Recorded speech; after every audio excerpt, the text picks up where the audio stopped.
ಅಭಿವೃದ್ಧಿಯಾಗಿಲ್ಲ ಎಂದು ಸರ್ಕಾರದ ಶಾಸಕರೇ ಟೀಕೆ ಮಾಡ್ತಿದ್ದಾರೆ. ಅನುದಾನ ಕೊಡೋಕೆ ಸಿದ್ದರಾಮಯ್ಯ ಅವರ ಬಳಿ ಕಾಸು ಇಲ್ಲ ಎಂದು ವಿಪಕ್ಷ ನಾಯಕ ಆರ್ ಅಶೋಕ್ ದೂರಿದ್ದಾರೆ. ಸದನದಲ್ಲಿ ಮಾತನಾಡಿದ ಅವರು, ಕಾಂಗ್ರೆಸ್ ಶಾಸಕರು ಇತ್ತೀಚೆಗೆ ಹೇಳಿಕೆ ನೀಡಿರುವುದನ್ನು ಮುಂದಿಟ್ಟುಕೊಂಡು ಸದನದಲ್ಲಿ ಪ್ರಸ್ತಾಪ ಮಾಡಿದರು. ಅಭಿವೃದ್ಧಿಯಾಗಿಲ್ಲ ಎಂದು ನಿಮ್ಮ ಶಾಸಕರೇ ಹೇಳ್ತಾ ಇದ್ದಾರೆ. ಗ್ಯಾರಂಟಿ ಯೋಜನೆಗಳನ್ನ ನೀಡಿದ ಸರ್ಕಾರದ ಬಳಿ ಹಣವಿಲ್ಲ ಎಂದು ಕುಟುಕಿದರು. ಗೃಹ ಸಚಿವ ಜಿ ಪರಮೇಶ್ವರ್ ಅವರು ಸಹ ಹೇಳಿದ್ದರು.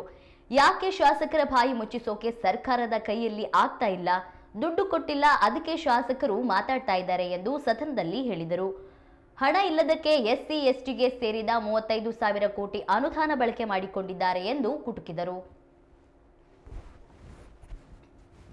ಅವ್ರು ಹೇಳಿರೋದು ಅವತ್ತು ಹೇಳಿದ್ದಾರೆ, ಯತ್ನಾಳ್ ಅವರೇ ಅವರೊಂದು ಸ್ಟೇಟ್ಮೆಂಟ್ ಹೇಳಿದ್ದಾರೆ. ಈಗ ರಕ್ತದಾನ, ಅನ್ನದಾನ, ಭೂದಾನ ಇದೆಯಲ್ಲ, ನಾವು ಕೂಡ ಈ ಸರ್ಕಾರಕ್ಕೆ ದಾನ ಮಾಡ್ತಾ ಇದ್ದೀರಿ. ನಮ್ಮಿಂದ ಈ ಸರ್ಕಾರ ಅಂದ್ರೆ ನಾವು ಈ ಸರ್ಕಾರದ ದಾನಿಗಳು ಅಂತ ಹೇಳಿದ್ದಾರೆ ಅವರು. ಈ ಸರ್ಕಾರಕ್ಕೆ ದಾನಿಗಳು ನಾವು. ಹೆಂಗೆ ನಾವು ಬೇರೆ ಬೇರೆಯವರೆಲ್ಲ ದಾನ ಕೊಡ್ತಾರೆ ಈ ಸರ್ಕಾರ ನಡೆಯಕ್ಕೆ, ಹಂಗೆ ಇಲ್ಲ, ಸ್ಪೀಕರ್ದು ಇಲ್ಲ, ಅದರ ಲಿಸ್ಟಲ್ಲಿ ಇಲ್ಲ. ಚೆಕ್ ಮಾಡಿದ್ರೆ ಇಲ್ಲ, ಅವರು ಆ ಲಿಸ್ಟಲ್ಲಿ ಇಲ್ಲ. ರಾತ್ರಿ 7 ಗಂಟೆ ಮೇಲೆ ಲಿಸ್ಟಲ್ಲಿ ಇಲ್ಲ. ಅಂದ್ರೆ ಅವರು ಕೂಡ ನಾವು ದಾನ ಮಾಡಿದಿರಿ ಅಲ್ಲ, ನಾವು ಈ ಸರ್ಕಾರಕ್ಕೆ ದಾನ ಮಾಡಿದಿರಿ. ಈ ದಾನದಿಂದ ಈ ಸರ್ಕಾರ ನಡೀತಾ ಇದೆ. ನಮ್ಮ ಮೇಲೆ ತೆರಿಗೆ ಹಾಕಿದಿರಲ್ಲ, ದಾನ ಮಾಡೋರಿಗೆ ಅಶೋಕ್ ಅವರೇ ದಾನದ ತೆರಿಗೆ ಹೇಳಲ್ಲ. ಈಗ ನೀವೊಂದು ಮಾತು ಹೇಳಿದ್ರಿ, ಆ ಲಿಸ್ಟದಲ್ಲಿ ಸ್ಪೀಕರ್ ಅವ್ರದ್ದು ಇಲ್ಲ ಅಂತ ಹೇಳಿ, ಅಂದ್ರೆ ಎಲ್ಲರದ್ದು ಲಿಸ್ಟ್ ತರಿಸ್ಕೊಂಡದ್ದು ಖಾತ್ರಿ ಆಯ್ತಲ್ಲ? ಇಲ್ಲ, ನಾನು ತರ್ಸ್ಕೊಂತೀನಿ. ಅಲ್ಲಲ್ಲ, ಅವ್ರದ್ದು ಲಿಸ್ಟ್ದೊಳಗೆ ಹೆಸರಿಲ್ಲ ಅಂದ್ರೆ ನೀ ಎಲ್ಲರದ್ದು ಲಿಸ್ಟ್ ತರಿಸ್ಕೊಂಡಂಗೆ ಆಯ್ತಲ್ಲ? ಅದು ಸ್ಪೀಕರ್ಗೆ ಬಿಟ್ಬಿಡೋಣ. ಸ್ಪೀಕರ್ ಅದನ್ನ ಚೆಕ್ ಮಾಡ್ಕೊಂಡ್ಲಿ, ಅವ್ರಿಗೆ ಗೊತ್ತಾಗುತ್ತೆ 7 ಗಂಟೆ ಮೇಲೆ ಇಲ್ಲಿ ಯಾರು ಖಾಲಿ ಮಾಡ್ತಾರೆ. ಅವರೆಲ್ಲ ನನ್ನ ಹತ್ರ ಹೇಳಿದ್ರು ಅವ್ರು ಒಂದ್ಸರಿ ಹೇಳಿದ್ರು, ಮರಾಯ ತಾನಪ್ಪ 7 ಗಂಟೆ ನೋಡಿ ನೀವು ಏನೇನಂತಾರಪ್ಪ, ಆಯ್ತು ಮುಂದೆ ಸರಿ ಇದೆ. ಹಾಗೆ ಹೇಳೋದವ್ರು ನಮ್ಮ ಹತ್ರ, 7 ಗಂಟೆ ನೋಡ್ತೀರಿ, 7 ಗಂಟೆ ಗೊತ್ತಾಗ್ಬಿಡುತ್ತೆ ನಮಗೆ ಅಂತ ಹೇಳಿದ್ರು. ಇಲ್ಲಿ ನನಗೆ ಅವ್ರ ಮೇಲೂ ತೆರಿಗೆ ಹಾಕಿದ್ರಿ, ಎರಾಬಿರಿ ಅವ್ರದ್ದು ಲೈಸೆನ್ಸ್ ಫೀಸೂ ಜಾಸ್ತಿ ಮಾಡಿಬಿಟ್ರಿ. 50% ಲೈಸೆನ್ಸ್ ಫ್ರೀನೂ ಜಾಸ್ತಿ ಮಾಡಿದ್ರಿ, ಕುಡಿಯೋರ್ಗೂ ಜಾಸ್ತಿ ಮಾಡಿದ್ರಿ. ಅಂದ್ರೆ ನಾನು ಹೇಳ್ದಂಗೆ ಬಂಗಾರಪ್ಪನವ್ರು ಇದ್ದಾಗೇನೋ ಅವ್ರು ಯೋಚನೆ ಮಾಡಿದ್ರು ಒಂದ್ಸರಿ, ನಾನು ಪತ್ರಿಕೆಯಲ್ಲಿ ಓದಿದ್ದು, ಇವರೆಲ್ಲ ಬಡವರು ಕೂಲಿ ಮಾಡ್ತಾರೆ, ಮಣ್ಣು ಕೆಲಸ ಮಾಡ್ತಾರೆ, ಹಗಲು ರಾತ್ರಿ ಪಾಪ ಮಣ್ಣು ಕೆಲಸ ಮಾಡ್ತಾರೆ, ಮೈಕೈ ನೋವು ಬಂದಿರ್ತದೆ, ಸಾಯಂಕಾಲ ಅವ್ರೇನೋ ಪಾಪ ಎಣ್ಣೆ ಹೊಡೆದು ಅದನ್ನ ಮರಿಯಕ್ಕೆ ಹೋಗ್ತಾರೆ. ಅವ್ರಿಗೆಲ್ಲ ಕಡಿಮೆ ಲಿಕ್ಕರ್ ಕೊಡಬೇಕು ಅಂತ, ಕಡಿಮೆ ಬೆಲೆಯಲ್ಲಿ ಬಡವರಿಗೆ ಲಿಕ್ಕರ್ ಸಿಗಬೇಕು ಅಂತ ಯೋಚನೆ ಮಾಡಿದಂಥ ಕಾಲ ಒಂದಿತ್ತು. ಇವರು ಆ ಬಡವ್ರ ಮೇಲೂ ಸುಲಿಗೆ ಮಾಡ್ತಾ ಇದ್ದಾರೆ. ಹಂಗನ್ಬಿಟ್ಟು ಸಾವುಕಾರ್ಗಂತಲ್ಲ, ಸಾವುಕಾರಕ್ಕೆ ತೆರಿಗೆ ಮಾಡಲಿಲ್ಲ ನೋಡಿ, ಎಷ್ಟು ಬುದ್ಧಿವಂತರು. ಫಾರಿನ್ ಲಿಕ್ಕರ್ಗೆ ಇಲ್ಲ, ಈ ಬಡವರು ಕುಡಿಯೋ ಲಿಕ್ಕರ್ಗೆ, ಯಾಕಂದ್ರೆ ಇದೇ ಹೈಯೆಸ್ಟ್ ಸೇಲ್ಸ್ ಆಗೋದು. ಅದರ ಮೇಲೂ ನೀವು ತೆರಿಗೆ ಹಾಕಿದ್ರಿ. ಇವತ್ತು ವಿದ್ಯುತ್ ದರ 36 ಪೈಸೆ ಜಾಸ್ತಿ ಮಾಡಿದ್ದೀರಾ, ವಿದ್ಯುತ್ ದರ ಬಿಟ್ಟಿಲ್ಲ. ಮೆಟ್ರೋ ದರ ಅದು ಜಾಸ್ತಿ ಮಾಡಿದ್ರಿ, ಅದನ್ನು ಹೇಳಿದ್ರಿ ಕೇಂದ್ರ ಸರ್ಕಾರ ಅಂತ ಹೇಳ್ಬಿಟ್ಟು. ಕೇಂದ್ರ ಸರ್ಕಾರಕ್ಕೆ ಅದು ಹೋಗೋದೇ ಇಲ್ಲ, ಇವ್ರೇನು ಪ್ರಪೋಸ್ ಮಾಡ್ತಾರೋ ಅದೇ ಹೋಗೋದು. ಆಸ್ತಿಗಳ ಮಾರ್ಗದ ಸೂಚಿ ಅಧ್ಯಕ್ಷರೇ, ನಾನು ರೆವಿನ್ಯೂ ಮಿನಿಸ್ಟರ್ ಇದ್ದಾಗ ನಾನು ಕಡಿಮೆ ಮಾಡಿದೆ, ನಮ್ಗೆ ಆದಾಯ ಜಾಸ್ತಿ. ಮಹಾರಾಷ್ಟ್ರದಲ್ಲಿ ಏನು ಮಾಡಿದ್ರು, ಕಡಿಮೆ ಮಾಡಿ ಆದಾಯ ಜಾಸ್ತಿ ಮಾಡಿದರು. ನಾನು ಅದೇ ರೀತಿ ಆದಾಯನ ಜಾಸ್ತಿ ಮಾಡಬೇಕು ಅನ್ನೋ ದೃಷ್ಟಿಯಿಂದ ಯಾರು 40 ಲಕ್ಷದೊಳಗಡೆ ಫ್ಲ್ಯಾಟ್ಗಳನ್ನು ಖರೀದಿ ಮಾಡ್ತಾರೆ ಅಂಥವ್ರಿಗೆಲ್ಲ ರಿಯಾಯಿತಿ ಕೊಟ್ಟೆ. ನಾನು 3% 5% ರಿಯಾಯಿತಿ. ಗೈಡೆನ್ಸ್ ವ್ಯಾಲಿನ ಕಡಿಮೆ ಮಾಡಿದೆ ನಾನು. ಇವತ್ತೇನಾಗಿದೆ, ಗೈಡೆನ್ಸ್ ವ್ಯಾಲಿನೂ ಜಾಸ್ತಿ ಮಾಡಿಬಿಟ್ಟಿದ್ದೀರ, ಮತ್ತೆ ಸ್ಟ್ಯಾಂಪ್ ಡ್ಯೂಟಿನೂ ಎಲ್ಲನೂ ಜಾಸ್ತಿ ಮಾಡಿದರೆ. ಯಾಕೆ ಮಾಡ್ತೀರಾ ಅಂತ ನಾನು ಹೇಳೋದು. ಮಾಡೋಕ್ಕೆ ಒಂದು ರೀಸನ್ ಬೇಕಲ್ಲ. ಸರ್ಕಾರದಲ್ಲಿ ಹಣದ ಕೊರತೆ ಇದೆ, ಸರ್ಕಾರ ಪಾಪರ್ ಆಗಿದೆ ಅನ್ನೋದಕ್ಕೆ ಇದು ಸ್ಪಷ್ಟವಾದ ಸಂದೇಶ ಅಲ್ವಾ?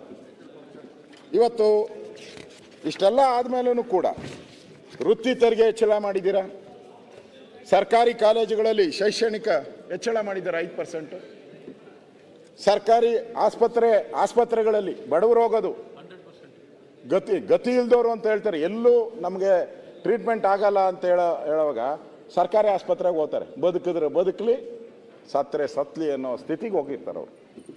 ಅಲ್ಲೋದಾಗ ಅಲ್ಲೂ 100%. ಮಾಡೇಬಾರ್ದು. ತಾವು ತಾವು ಆರೋಗ್ಯ ಸಚಿವರಾಗಿದೆ, ಮಾಡಿದ್ದೀರಾ ಜಾಸ್ತಿ? ನನ್ನ ಕಂಡಂಗೆ ಇಲ್ಲ, ತಾವು ಮಾಡಿಲ್ಲ, ನಾವು ಮಾಡಿಲ್ಲ. ಬರೋರು ಬಡವರು, ನಾವು ಫ್ರೀಯಾಗಿ ಕೊಡ್ತೀರಿ, ಎಲ್ಲ ಫ್ರೀಯಾಗಿ ಕೊಡ್ತೀರಿ ಅಂತೇಳಿ ಅವ್ರ ಮೇಲೂ ನೀವು ತೆರಿಗೆ ಹಾಕಿದ್ದೀರಾ. ನಾನು ಕೇಳಿದೆ, ಏನಪ್ಪ ಒಂದು ಸರಿ ಕಟ್ಬಿಟ್ರೆ ಸಾಕು ಅಂತ. ಇಲ್ಲ ಅಂತಕ್ಕೆ ಅವರು ಜಯನಗರ ಆಸ್ಪತ್ರೆಗೆ ಹೋಗಿದ್ದೆ ರಾಮಮೂರ್ತಿ ಜೊತೆ. ಅವ್ರು ಹೇಳಿದ್ರು ಪ್ರತಿ ಸರಿ ಬಂದಾಗೂ ಕಟ್ಟಬೇಕು ಅಂತಂದ್ರು. ಇದು ಅನ್ಯಾಯ ಅಲ್ಲ, ಯೂಸರ್ ಫೀಸ್. ಇದು ಒಳ ರೋಗಿಗಳದ್ದು ಬೇರೆ, ಹೊರ ರೋಗಿಗಳದ್ದು ಬೇರೆ, ಅದರಲ್ಲೂ ಡಬಲ್ ಮಾಡಿದ್ದಾರೆ ಹೊರ ರೋಗಿ. ಆಯಿತು, ಹಾಳಾಗೋಗ್ಲಿ, ರೋಗಿಗಳನ್ನ ಮುಟ್ಬಿಟ್ರು, ಅದನ್ನು ರೀಚ್ ಆಯಿತು. ರೋಗಿಗಳು ಈ ಸರ್ಕಾರಕ್ಕೆ, ಈ ರೋಗಿಗಳನ್ನ ಮುಟ್ಟಿದ ಮೇಲೆ ರೋಗನೇ ಬರೋದು ಈ ಸರ್ಕಾರಕ್ಕೆ. ರೋಗಗ್ರಸ್ತ ಸರ್ಕಾರ ಇದು. ಬಿಡಿ, ಹಾಳಾಗೋಯ್ತು ಬೇಡ ಅಂತಂದ್ರೆ ಈ ಮೃಗಾಲಯ ಪ್ರಾಣಿಗಳು, ಅದಕ್ಕೂ ಟ್ಯಾಕ್ಸು. ಪ್ರಾಣಿಗಳು ಕಲೆಕ್ಷನ್ ಮಾಡಕ್ಕೆ, ಪ್ರಾಣಿಗಳು ಮೃಗಾಲಯ ಆಯ್ತಲ್ಲ ಮೈಸೂರಲ್ಲಿ, ಅದನ್ನ ನೋಡಕ್ಕೆ ಎಲ್ಲ ಕಡೆ ಅದಕ್ಕೆ 20% ಹೆಚ್ಚಳ. ಅದೇ ಹುಲಿ, ಅದೇ ಜಿರಾಫೆ ಏನೋ ಹೊಸ್ದಾಗಿ ಮಾಡರ್ನೈಸ್ ಆಗಿ ಅದಕ್ಕೇನೋ ಬಣ್ಣ ಸುಣ್ಣ ಹೊಡೆದು ಬಟ್ಟೆ ಗಿಟ್ಟೆ ಒಳ್ಳೆ ಫಾರಿನ್ ಶೂಟ್ ಗೀಟ್ ಹಾಕಿದ್ರೆ ಪರವಾಗಿಲ್ಲಪ್ಪ. ಶೂಟು ಬಂದಿಲ್ಲ ಹೊಸ್ದಾಗಿ, ಏನು ಬಂದ, ಸಾಕ್ಸು ಇಲ್ಲ, ಏನೂ ಇಲ್ಲ. 20% ಹೆಂಗೆ ಅಧ್ಯಕ್ಷರೇ? ನೀವೇ ಹೇಳಿ. ಅಲ್ಲೂ ವಸೂಲಿ ಮಾಡ್ಬೇಕಾ ಇವರು? ಅದರಲ್ಲೂ ಹೊಡಿಬೇಕಾ ದುಡ್ಡು? ಅದರಲ್ಲೂ ತೆರಿಗೆ ತಗೊಬೇಕಾ? ಯಾರು ಹೋಗ್ತಾರೆ ಪ್ರಾಣಿ ನೋಡೋಕ್ಕೆ? ಯಾರು ದೊಡ್ಡವ್ರು ಯಾರು? ಮಕ್ಕಳು ಹೋಗೋದು ಸರ್, ಮಕ್ಕಳು ಹೋಗೋದು, ಸಣ್ಣ ಮಕ್ಕಳು ಹೋಗ್ತಾರೆ. ಮಕ್ಕಳಿಗೆ ನಾವು ಎಜುಕೇಷನ್ ಪರ್ಪಸ್ಗೆ ಈ ಪ್ರಾಣಿಗಳು, ಯಾತ್ರಾ ಸ್ಥಳಗಳಿರ್ಬೋದು, ವಿಸಿಟಿಂಗ್ ಪ್ಲೇಸು, ಇವೆಲ್ಲ ತೋರಿಸ್ಬೇಕು ನಾವು, ಫ್ರೀಯಾಗಿ ತೋರಿಸ್ಬೇಕು ನಾವು. ನೀವು ಆ ಫ್ರೀಗೂ ನೀವು ಆ ಪ್ರಾಣಿಗಳಿಗೂ ಹಣ ಹಾಕಿ ಅಲ್ಲೂ ಮೋಸ ಮಾಡ್ತಾ ಇದ್ದೀರಾ. ಕಾರ್ಮಿಕ ಇಲಾಖೆಯಲ್ಲಿ ನೆನ್ನೆ ಲೈಸೆನ್ಸ್ ಬಗ್ಗೆ ಮಾತಾಡಿದ್ರು, 9 ವಿಭಾಗಗಳನ್ನು ವಿಂಗಡಿಸಿ ಅಲ್ಲೂ ಕೂಡ ಸುಮಾರು 405ರಿಂದ 1,250,000 ರೂಪಾಯಿವರೆಗೂ ಟ್ಯಾಕ್ಸ್ ಹಾಕಿದ್ದಾರೆ ಕಾರ್ಮಿಕ.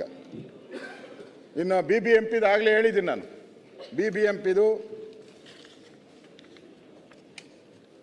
BBMPದು ಅದು CCಯಿಂದ OCಯಿಂದ ಎಲ್ಲ ಹಿಡಿದು ಎಲ್ಲರೂ ರೇರಾ ಅಂತ ಬಂತು.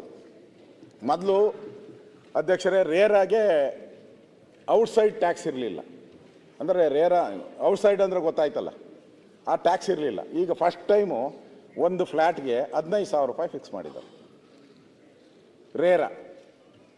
ಅವ್ರ ಸಂಬಂಧನೇ ಇಲ್ಲ. ರೇರಾಗೆ ಮಾನಿಟ್ರ್ ಅಷ್ಟೇ, ಲೈಸೆನ್ಸ್ ಕೊಡೋದು ನಗರಾಭಿವೃದ್ಧಿ ಇಲಾಖೆ. ಈಗ ಅವ್ರು ಎಂಟ್ರಿ ಆದರು, ಒಂದು ಫ್ಲ್ಯಾಟ್ಗೆ ಅವ್ರು 15,000 ರೂಪಾಯಿ ಫಿಕ್ಸ್ ಮಾಡಿದ್ರು. ಏನೋ ಡೆವಲಪರ್ ಏನೋ ಅವನ ಕೈಯಿಂದ ಕೊಡ್ತಾನ, ತಿರ್ಗಿ ಅದನ್ನು ಅವ್ರ ಮೇಲೆ ಹಾಕ್ತಾನೆ.